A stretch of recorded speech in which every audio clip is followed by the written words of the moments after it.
नमस्कार दोस्तों, स्वागत है आपका हमारे यूट्यूब चैनल कामयाब कदम पे। आज हम जानेंगे भारतीय संविधान द्वारा दिए गए 6 मौलिक अधिकारों के बारे में। तो चलिए शुरू करते हैं। सबसे पहले आपको मौलिक अधिकार से जुड़े कुछ तथ्यों के बारे में बता देते हैं। तो ये इस प्रकार है। पहला तथ्य है, इसे संयुक्त राज्य अमेरिका के संविधान से लिया गया था। इसका वर्णन संविधान के भाग 3 में अनुच्छेद 12 से अनुच्छेद 35 तक है इसका वर्णन। तीसरा है, इसमें संशोधन हो सकता है और राष्ट्रीय आपात के दौरान अनुच्छेद 352 के तहत जीवन एवं व्यक्तिगत स्वतंत्रता के अधिकार को छोड़कर अन्य मौलिक अधिकारों को स्थगित किया जा सकता है। चौथा है, मूल संविधान में 7 मौलिक अधिकार थे, लेकिन 44वें संविधान संशोधन जो कि 1979 ईस्वी में हुआ था के द्वारा संपत्ति का अधिकार जो अनुच्छेद 31 से अनुच्छेद 19F में था को मौलिक अधिकार की सूची से हटा दिया गया है और इसे संविधान के अनुच्छेद 301 के तहत कानूनी अधिकार में रखा गया है। और एक बात बताते हैं, मौलिक अधिकार को संविधान का मैग्ना कार्टा कहा जाता है। दोस्तों, भारतीय नागरिकों को निम्नलिखित मूल अधिकार प्राप्त है। पहला है समता या समानता का अधिकार, जो कि अनुच्छेद 14 से 18 में वर्णित है। दूसरा है स्वतंत्रता का अधिकार, जो अनुच्छेद 19 से 22 में है। तीसरा है शोषण के विरुद्ध अधिकार, जो अनुच्छेद 23-24 में है। चौथा है धार्मिक स्वतंत्रता का अधिकार, जो अनुच्छेद 25 से 28 में है। पाँचवा संस्कृति और शिक्षा संबंधी अधिकार, जो अनुच्छेद 29 से 30 में है 29 और 30 में है। और छठवां है संवैधानिक उपचारों का अधिकार, जो कि अनुच्छेद 32 में है। दोस्तों, पहले मौलिक अधिकार की बात करते हैं, जो कि है समता या समानता का अधिकार। यह अनुच्छेद 14 से 18 में है। तो अनुच्छेद 14 में लिखा है, विधि के समक्ष समता, अर्थात यह कि राज्य के सभी व्यक्तियों के लिए कानून एक समान होगा, उन पर समान ढंग से उन्हें लागू करेगा। अनुच्छेद 15 है, धर्म, नस्ल, जाति, लिंग या जन्म के आधार पर भेदभाव का निषेध, अर्थात राज्य के द्वारा धर्म, मूल वंश, जाति, लिंग एवं जन्म के स्थान पर नागरिकों के प्रति जीवन के किसी भी क्षेत्र में भेदभाव नहीं किया जाएगा। अनुच्छेद 16 कहता है, लोक नियोजन के विषय में अवसर की समता, अर्थात राज्य के अधीन किसी भी पद पर नियोजन या नियुक्ति के संबंधित विषयों में सभी नागरिकों के लिए अवसर की समानता होगी। इसके अपवाद हैं अनुसूचित जाति और अनुसूचित जनजाति एवं पिछड़ा वर्ग, इनके लिए अलग से आरक्षण का प्रावधान है। अनुच्छेद 17 कहता है अस्पृश्यता का अंत। इसमें अनुच्छेद 17 के तहत अस्पृश्यता को दंडनीय अपराध घोषित किया गया है। अनुच्छेद 18 है उपाधियों का अंत।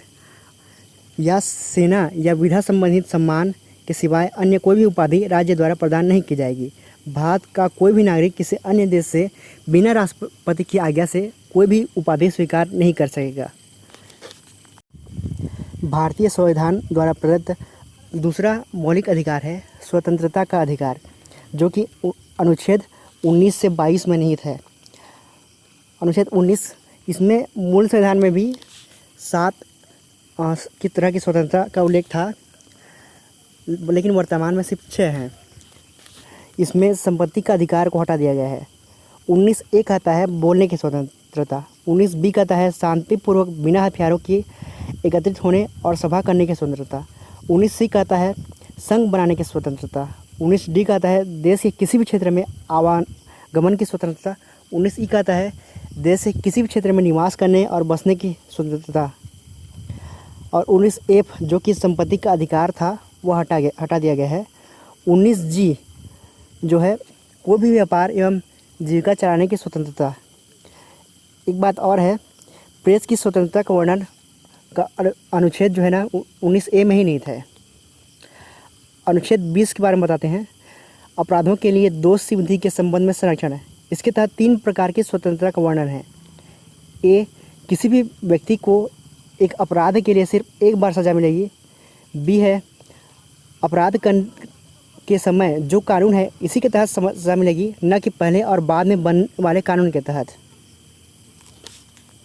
सी है, किसी भी व्यक्ति को स्वयं के विरुद्ध न्यायालय में गवाही देने के लिए बाध्य नहीं किया जाएगा।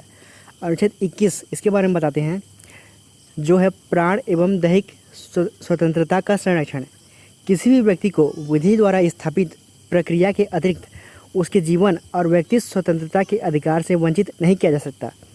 अनुच्छेद 21 का राज्य 6 से 14 वर्ष की आयु के समस्त बच्चों को ऐसे ढंग से जैसा कि राज्य विधि द्वारा अवधारित करे निःशुल्क तथा अनिवार्य शिक्षा उपलब्ध कराएगा। यह 46वां संशोधन जो कि 2002 में हुआ था के द्वारा बनाया गया है। अनुच्छेद 22 कुछ दशाओं में गिरफ्तारी और निरोध में संरक्षण। अगर किसी भी व्यक्ति को मनमाने ढंग से हिरासत में ले लिया गया है तो उसे 3 प्रकार की स्वतंत्रता प्रदान की गई है। पहला, हिरासत में लेने का कारण बताना होगा। दूसरा, 24 घंटे के अंदर आने जाने के समय को छोड़कर उसे दंडाधिकारी के समक्ष पेश किया जाएगा। तीसरा है, उसे अपने पसंद के वकील से सलाह लेने का अधिकार होगा। भारतीय संविधान द्वारा प्रदत्त तीसरा मौलिक अधिकार है शोषण के विरुद्ध अधिकार, जो कि अनुच्छेद 23 और 24 में है। अनुच्छेद 23 कहता है मानव के विरुद्ध दुर्व्यापार और बलात् श्रम का प्रतिषेध। इसके द्वारा किसी भी व्यक्ति की खरीद बिक्री, बेगारी तथा इसी प्रकार का अन्य जबरदस्ती लिया हुआ श्रम निषिद्ध ठहराया गया है। इसका उल्लंघन विधि के अनुसार दंडनीय अपराध है। अनुच्छेद 24 कहता है बालकों के नियोजन का प्रतिषेध। 14 वर्ष से कम उम्र वाले किसी भी व्यक्ति को किसी भी बच्चे को कारखानों या खानों या अन्य जोखिम भरे कामों में नियुक्त नहीं किया जा सकता। भारतीय संविधान द्वारा प्रदत्त चौथा मौलिक अधिकार है धार्मिक स्वतंत्रता का अधिकार, जो कि अनुच्छेद 25 से 28 में निहित है। अनुच्छेद 25 कहता है अंतःकरण की और धर्म को अबाध रूप से मानने, आचरण और प्रचार करने की स्वतंत्रता। कोई भी व्यक्ति किसी भी धर्म को मान सकता है और उसका प्रचार कर सकता है। अनुच्छेद 26 कहता है धार्मिक कार्यों को प्रतिबंध की स्वतंत्रता। व्यक्ति को अपने धर्म के लिए संस्थाओं की स्थापना करने व पोषण करने, विधि सम्मत संपत्ति के अर्जन, स्वामित्व व प्रशासन का अधिकार है। अनुच्छेद 27 कहता है किसी भी व्यक्ति को ऐसे कर देने के लिए बाध्य नहीं कर सकता जिसकी आय किसी विशेष धर्म अथवा धार्मिक संप्रदाय की उन्नति या पोषण में व्यय करने के लिए विशेष रूप से निश्चित कर दी गई है।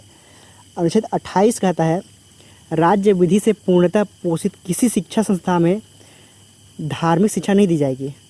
ऐसे शिक्षा संस्थान अपने विद्यार्थियों को किसी भी अनुष्ठान में भाग लेने या किसी धर्म उपदेश को बलात् सुनने हेतु बाध्य नहीं कर सकता। 5वां मौलिक अधिकार है संस्कृति एवं शिक्षा संबंधी अधिकार, जो कि 29-30 में है। अनुच्छेद 29 कहता है अल्पसंख्यक हितों का संरक्षण। कोई भी अल्पसंख्यक वर्ग अपनी भाषा, लिपि और संस्कृति को सुरक्षित रख सकता है और केवल भाषा, जाति, धर्म और संस्कृति के आधार पर उसे किसी भी सरकारी शैक्षणिक संस्था में प्रवेश से नहीं रोक सकता। अनुच्छेद 30 कहता है शिक्षा संस्थाओं की स्थापना और प्रशासन करने का अल्पसंख्यक वर्गों का अधिकार। कोई भी अल्पसंख्यक वर्ग अपनी पसंद की शैक्षणिक संस्था चला सकता है और सरकार उसे अनुदान देने में किसी भी तरह का भेदभाव नहीं करेगी। भारतीय संविधान द्वारा प्रदत्त 6वां और अंतिम मौलिक अधिकार है संवैधानिक उपचारों का अधिकार। संवैधानिक उपचारों का अधिकार को डॉक्टर भीमराव अंबेडकर जी ने संविधान की आत्मा कहा है, जो कि अनुच्छेद 32 में है। इसके तहत मौलिक अधिकारों को प्रवर्तित कराने के लिए समुचित कार्यवाही द्वारा उच्चतम न्यायालय में आवेदन करने का अधिकार प्रदान किया गया है। इस संदर्भ में सर्वोच्च न्यायालय को 5 तरह के रिट निकालने की शक्ति प्रदान की गई है, जो इस प्रकार हैं। पहला, बंदी प्रत्यक्षीकरण।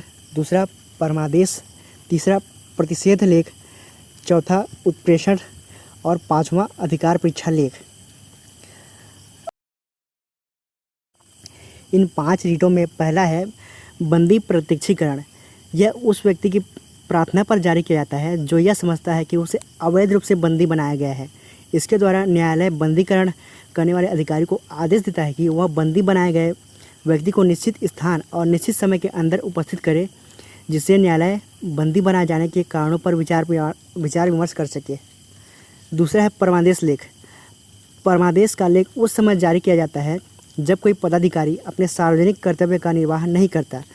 इस प्रकार के आज्ञापत्र के आधार पर पदाधिकारी को उसके कर्तव्य का पालन करने का आदेश दिया जाता है। तीसरा है प्रतिषेध लेख। यह आज्ञा पत्र सर्वोच्च न्यायालय तथा उच्च न्यायालय द्वारा निम्न न्यायालयों तथा अर्ध न्यायिक न्यायाधिकरणों को जारी करते हुए आदेश दिया जाता है कि आप इस मामले में अपने यहाँ कार्यवाही न करें, क्योंकि यह मामला उनके अधिकार क्षेत्र के बाहर है। चौथा है उत्प्रेषण लेख। इसके द्वारा अधीनस्थ न्यायालयों को यह निर्देश दिया जाता है कि वह अपने पास लंबित मुकदमों के न्याय निर्णय के लिए उसे वरिष्ठ न्यायालय को भेजें। पाँचवा है अधिकार परीक्षा लेख। जब कोई व्यक्ति ऐसे पदाधिकारी के रूप में कार्य करने लगता है जिसके रूप में कार्य करने का उससे वैधानिक रूप से अधिकार नहीं है, न्यायालय अधिकार परीक्षा के आदेश के द्वारा उस व्यक्ति से पूछता है कि वह किस अधिकार से यह कार्य कर रहा है, और जब तक वह इस बात से संतोषजनक उत्तर नहीं देता तो वह कार्य नहीं कर सकता। दोस्तों, तो यह था मौलिक अधिकारों के बारे में।